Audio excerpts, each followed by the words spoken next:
Hello guys, आज पढ़ते हैं हम लोग स्टैंडर्ड 8 का लेसन नंबर 2 हिंदी का खुले आकाश में। गर्मियों के दिनों में मेरे घर के पीछे अक्सर हलचल मची रहती है। यह ठीक है कि मेरी पत्नी पक्षियों के लिए ढेर सारे दाने और रोटी के टुकड़े घर के पीछे फेंक देती है, पर यह हलचल का कारण नहीं था। यहाँ पे जो हमारे जो नरेटर है, उनकी जो बीवी है, वो पशु पक्षियों के लिए जो दाना बाहर डाल देती है। और उस दिन थोड़ा बहुत ही शोर मचल हो रहा होता है, बाहर शोर आवाज़ आ रही होती है। तो यहाँ पे जो हमारे नरेटर है वो बोलते हैं वो हलचल का कारण कुछ और था आज। वास्तव में ये बात यह है कि जब मासूम चिड़िया दिवाली या स्नान घर में कोने में अपने घोंसले बना देती है, तब शार्के तुरंत हाजिर हो जाते हैं। कि जब भी घर में जो चिड़िया होती है वो जब हमारे घोंसले बना देती है, तो जो एक टाइप के बर्ड होते हैं वो वहाँ पे हाजिर हो जाते हैं। दैट इज़ अ सारके। चिड़िया जो भी तिनका इकट्ठा करती है, सारके उसको बिखेर देते हैं और चिड़िया मोजे पर डटी रहती है और दोनों के बीच में से युद्ध जैसा हो जाता है कि चिड़िया बनाती है और शारक उसको तोड़ देता है। प्रत्येक वर्ष ऐसा ही होता है। कुछ दिन पहले की बात है, दोपहर के बाद मेरी पत्नी घर के पीछे गई तो उसने देखा कि घोंसले के नीचे धरती पर एक अंडा टूटा पड़ा है।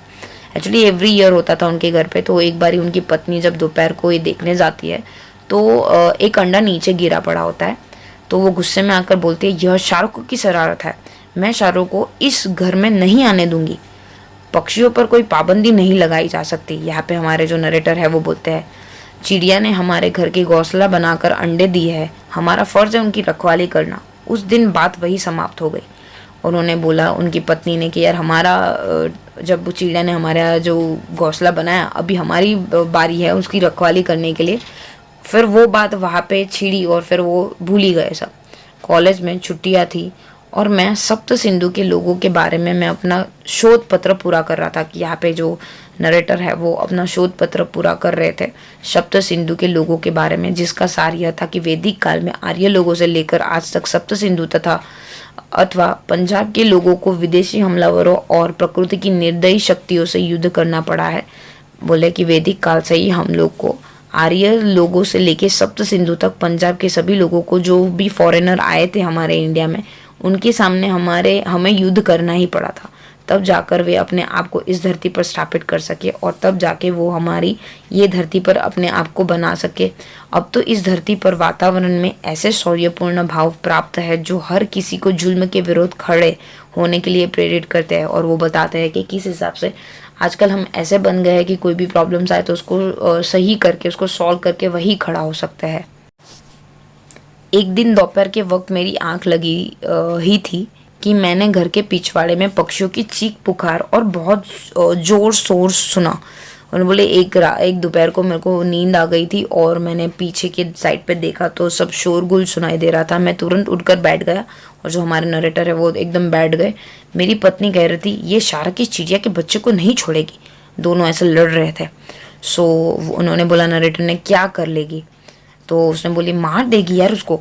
क्यों, क्या पक्षियों में भी ईर्ष्या होती है? तो मैंने क्वेश्चन पूछा कि यार, मतलब जो हमारे नरेटर है उन्होंने क्वेश्चन पूछा कि पक्षियों में भी ईर्ष्या होती है, आपका क्या ख्याल है, आदमियों में ही होती है? सो यहाँ पे वो जवाब देते हुए बोलती है कि क्या आदमियों में ही होती है वो ईर्ष्या, जलन? अभी हम बात कर ही रहे थे कि चिड़ियों की ची ची का बहुत बड़ा तूफान उठा। मेरी पत्नी तुरंत उठकर आगे आई और बोले कि थोड़ी देर में हम लोग जस्ट बात ही कर रहे थे और बड़ा सा आवाज़ आया पीछे से और मेरी जो पत्नी थी वो उठकर तुरंत ही भाग गई, पर मैंने उसकी बाजू पकड़कर रोक लिया। क्या बात है? मेरी पत्नी ने पूछा। चिड़ियों को अपनी सहायता स्वयं करने दो, मैंने कहा। हमारे नरेटर ने बोला कि चिड़िया को अपनी मदद खुद करने दो। तो मेरी पत्नी बोली, वह एकदम बोली, वे कमज़ोर होते हैं। तो नरेटर ने बोला, नहीं, तुम ही उनको कमज़ोर समझती हो। तो पत्नी बोलती है, तो क्या? तो नरेटर बोलते हैं, तुम उनको शारकों के विरुद्ध लड़ने दो, हम हर समय उनके साथ नहीं रह सकते। उसने धैर्य से कहा, जो उनकी वाइफ है उन्होंने धैर्य से कहा, मैं देख तो लूँ क्या हो रहा है। तो नरेटर ने बोला, अवश्य देखो, पर उनकी लड़ाई में दखल मत देना। यहाँ पे जो नरेटर है वो अपनी बीवी को रोक रहे हैं कि वो उन पक्षियों की लड़ाई में बीच में नहीं आए, क्योंकि वो स्ट्रांग नहीं बन सकते। उस हिसाब से सबको अपनी प्रॉब्लम्स खुद ही सॉल्व करनी चाहिए। यहाँ पे ये बताने की कोशिश कर रहे हैं हमारे नरेटर। इस तरह बुराई को बढ़ावा मिलता है, उसने प्रतिवाद किया। मैंने कहा, उनकी बीवी ने बोला कि ऐसे तो बुराई बढ़ती है।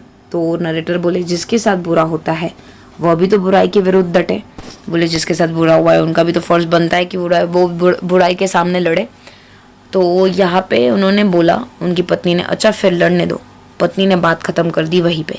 दोपहर को हमने पीछे बरामदे में जाकर जाली के दरवाजे से देखा कि 5 शावकों ने चिड़िया के घोंसले को घेरा हुआ है। 5 शावक चिड़िया की घोंसले के आजू बाजू सब खड़े हैं। चिड़िया और चीड़ा दोनों ही घोंसले के आगे बैठे शावकों का मुकाबला कर रहे हैं। दोनों के बीच में अभी भी लड़ाई जमकर हो रही है। कभी एक साथ 2 शावक के घोंसले पर हमला करती तो कभी 3। चिड़िया का बच्चा घोंसले के पीछे बैठकर जोर जोर से चींची करता रहा, पता नहीं क्या कर रहा था। उनका बच्चा पीछे बैठा हुआ था और सब में ऐसे मुकाबला हो रहा था। कभी 2 शावकें लड़ती थी तो कभी 3 शावकें चिड़िया के साथ। चिड़िया के घोंसले पर हमला करने वाली शावकें बहुत लड़ाकू और फुर्तीली थी, और चिड़िया जो घोंसले पर हमला कर रहे थे शावकें, वो बहुत ही लड़ाकू और फुर्तीली थी। जो चिड़िया भी शावकें जो थी वो बहुत ही मजबूत और लड़ाकू थी। यहाँ पे ये बता रहे हैं उनका रंग सांवला और पीली नुकीली चोंच थी, येलो कलर की उनकी चोंच, और उनका कलर थोड़ा सांवला था, ब्लैक कलर का था।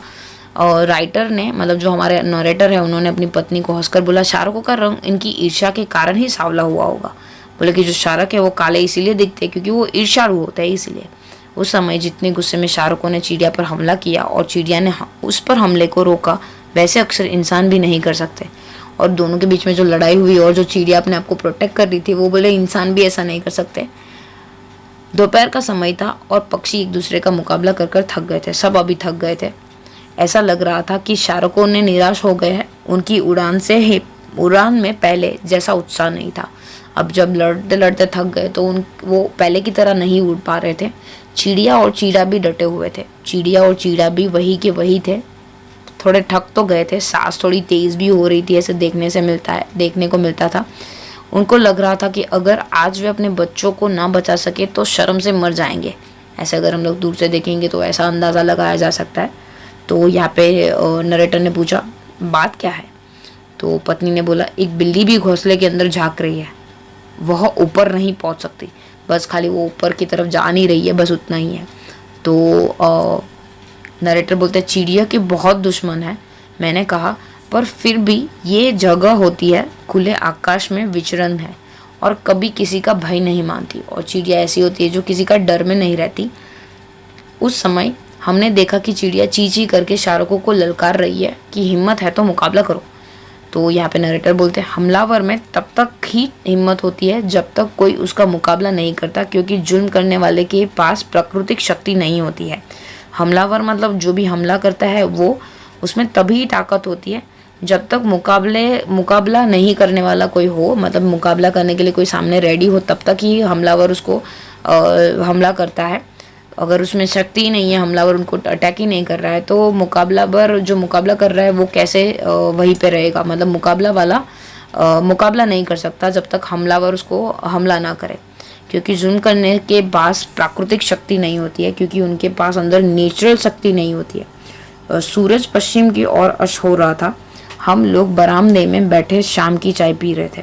अब तक बच्चे भी उड़ गए थे, परंतु उनको बिल्कुल मालूम ना था कि चिड़ियों ने शावकों को कैसे मुकाबला किया। बोले अभी तो शाम का टाइम था और सब हम लोग चाय पी रहे थे, और उन दोनों के बीच में जो फाइट हुई थी बच्चों को नहीं पता थी। मेरी जो बीवी थी वो संतुष्ट थी। वो सोच रही थी अगर जुल्म करने वाले का मुकाबला किया जाए तो जुल्म रुक सकता है, कि जो अगर हम लोग के साथ जुल्म कर रहा है अगर उनको रोका जाए, मुकाबला करते हैं तो फिर उसको रोक सकते हैं।